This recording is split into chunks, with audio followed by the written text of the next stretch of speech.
Tofa sabon rikici ya balle tsakanin Sheik Isa cikin malamin addinin musulunci na bangaren ahlus sunna tare da jaruma Aisha jam'iyyar APC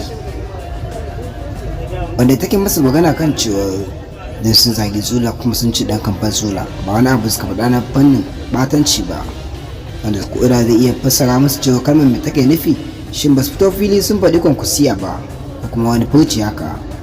Tare faɗi maganganu masu zafi wa wannan fitaccen malami wanda a za mu kunna muku bidiyon ku ji domin an ce gani da ya kori ji. Sunan sarai wannan farkon kasancewa ka cikin wannan ta mai albarka mai suna Alkai 24. Ka dawo ka taɓa mana alamar nan subscribe inda ma ka mana share da wani samun sabbin shirye-shiryen mu. A za mu kunna muku bidiyon domin an ce gani da ya kori ji. Ta mai sauraro ku ji bidiyon tukunna domin akwai labarai da dama wanda aka kusa wannan lokaci. Naga ko da yaushe kai baka da abin da ya wuce kiyayyar taka tsakaninka da mai girma gwamna Alhaji Abba Kabir Yusuf Abba gida ta kai na ko yaya motsi yake idan dai har gwamna aka kare sai ka ji kamar ka faɗi ka mutu. To a gidanku da mai suna tsula, idan a gidanku da mai suna tsula aka daga kamfansa abin yi maka ciwo kake zuwa kai magana, a gidanku ba mai suna Abida ko Atika da dan gidan dan giya fito ike cewa Abida Atika itara mata suna Abida kunnuwa, wane ne baka taba fitowa kai magana ba? Ko sunan Gyatima kenan shi isa baka taba fitowa kai magana ba? Duk abin da ake akan mai girma gwamna Alhaji Abba Kabir Yusuf na tsuwa da rashin kunya da shashanci na 'ya'yan mashaya, tsofaffin mashaya, baka taba fitowa kai magana ba.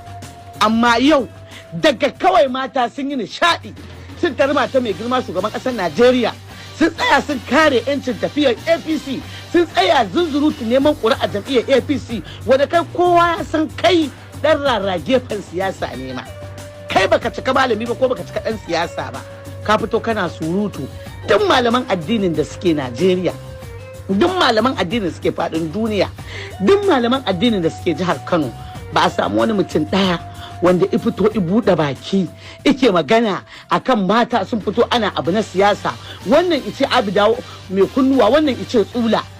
Waka fa akai ice falle ɗaya, kuma kai baka ji sanda aka ce falle ɗaya tsiraici ba ne? Tsirai kowa san falle ɗaya tsiraici ne, amma baka da tunanin da zaka gane cewa falle ɗaya tsiraici ne. To daga kai har makarabanku, daga kai har ire-irenku, daga kai har cakurkicinku, daga kai har yayiban ire-iren ku da ba kwa son a fito a faɗi gaskiya ko a adawa ko a magana ko a siyasa. Ubangiji muke roƙo, da Allah muka dogara, shi muka sa a gaba ibe mai girma gwamna Alhaji Abba Kabir Yusuf mulki. Ku ba ku isa ku hana komai ba daga ƙaddarar Allah, ba ku isa ba. Da abin da aka yi a duniya idan gwamna aka yi wa daɗi kake ji sai a tafi gadon Gyatima a je a lafi babu sauran magana. Amma idan mai girma gwamna Alhaji Abba Kabir Yusuf jama'arsa suka fito suka yi magana koya take, sai ka fito firi-firi da ɗan kai gul, sai ka fito ka kama magana kana bambami. Wannan lokacin da kake batawa gurin surutun da babu gaira babu dalili babu lada sai zunubi, da ƙala Allahu ƙala Rasulu ka faɗa da ka samu lada koyaya ko da ƙwarar zarra. Amma kai babu takawa, babu karatu, babu faɗakarwa, babu ka tsaya ka nutsu ka gaya wa al'umma annabi yadda za su san kansu ma. Maimakon ka fito kana wannan shasancin da ka fito kana yi na rashin kan gado da rashin tarbiyya da rashin taida da rashin mafaɗi, gara ka fito ma ka faɗi cewar wannan 'yan mata siyasa ce. Can da suka ce Abida kunnuwa ba su kyauta ba, nan da suka ce falle, suka kuma zuwa suka ce falle ɗaya ba su kyauta ba. Dan mashayi dan giya fito ice Atika shi ma bai kyauta ba.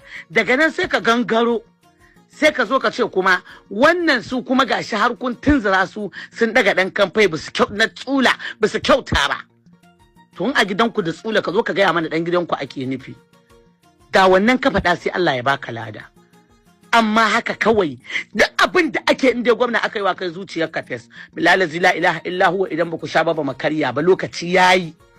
Sai dai muna roƙon Allah ya ba mu lafiya, ya ba mu tsawon rai, ya ba ku lafiya, ya ba ku tsawon rai. Ina tabbatar maka ku mahasada, makiya, mayu, yan sanmu da jifa da kitimurmura da makirci, wala ba abin da za ku yi da mai girma gwamna. wallahi babu. Kuma na rantse da Allah ban da Allah ba wanda muke tsoro, saboda mun san akwai abu shida, akwai farko akwai ƙarshe ba abin da zai canja, akwai samu akwai rashi ba abin da zai canza, wallahi azimu akwai kaddara ta alkhairi akwai akasin haka ba abin da zai canja. Kai baka isa ba, da kai da duk tarkacenka da ahalinka da duk waɗanda suke aiko ka, ba ku isa ba. Kun yi kaɗan. Ba ma tsoron kowa sai ubangijin da imu. Ƙarya kake, ƙaryar ka ta sha ƙarya, da kai da duk makaraban ku inda kuke fitowa an ɗaga wandon tsula kuna magana, to ina mai tabbatar muku dukkanku ba za ku iya ba, ƙarya kuke, ba a ma ga komai ba. Lokaci zai zo billahi la ilaha illa huwa, duk mutumin da ya fito mana adawa sai mu fito masa adawa. Hatsulan naga yana ta cewa falle ɗaya baka fito kai magana ba. Hatsulan ina ta cewa an ga dan wani a ce masa dan butulu, ko an ga dan wani a ce masa dan kaza, kai baka fito kai magana ba. Da kai da tarkacen duk waɗanda kuke fitowa a social media ku ce an yi ba a yi ba, za a yi kunji da kaji, wallahi lokaci yayi da za mu fito mu dinga taka muku burki. Wanda iji gangan jiki ta tsira, wanda bai ji ba kuma mu zuba da shi. Kuma kar ka ga kai malin ne kana zuro rigar malanta, kuma kai malin ne ba malami bane, kana zuwa kana saka rigar malanta kana kira kanka malami. Muna da shahartattun malamai a jihar Kano a gidan Kadiriya, muna da shahartattun malamai a jihar Kano maza da mata a gidan Izala, muna da shahartattun malamai a jihar Kano a gidan ɗariƙa, muna da malamai iri-iri fanni-fanni masu albarka da daraja da